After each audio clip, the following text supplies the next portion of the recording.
Malapit na noon ang pista ng Pasko ng mga Hudyo, kaya't pumunta si Jesus sa Jerusalem at nagtungo sa templo kasama ang kanyang mga alagad. Pagdating niya sa templo, hindi siya makapaniwala sa kanyang nakita. Bagamat nandoon ang mga pariseo, pinahintulutan nila ang mga nagtitinda ng mga baka, mga tupa, mga kalapati, at mga nagpapalit ng pera.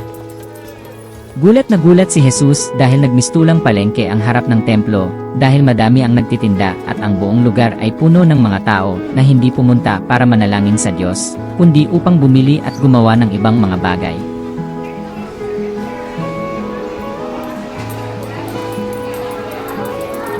Lubha itong ikinalungkot ni Jesus at siya ay napailing.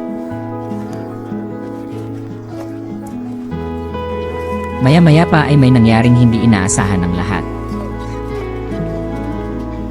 Pinagsama ni Jesus ang ilang lubid upang gumawa ng isang panghagupit. Nang matapos ay sinimulan niyang hampasin ang mga hayop at mga paninda sa lugar. Itinaob din niya ang mga mesa ng mga nagpapalit ng pera. Nakita ng mga pariseo ang kanyang mga ginawa. Ang mga tupa, kambing, kalapati at iba pang hayop ay tinaboy ni Jesus at ganap na nalinis ang buong lugar. Pagkatapos, sinabi ni Jesus sa kanila, Nasusulat, ang aking bahay ay tatawaging bahay dalanginan. Ngunit ginagawa ninyo itong pugad ng mga magnanakaw. ang kaganapang ito ay hindi kailanman nalimutan. Ipinakita ni Jesus sa mga tao na ang ating mga puso ay hindi maaaring hatiin sa pagitan ng Diyos at ng mga tukso sa mundong ito.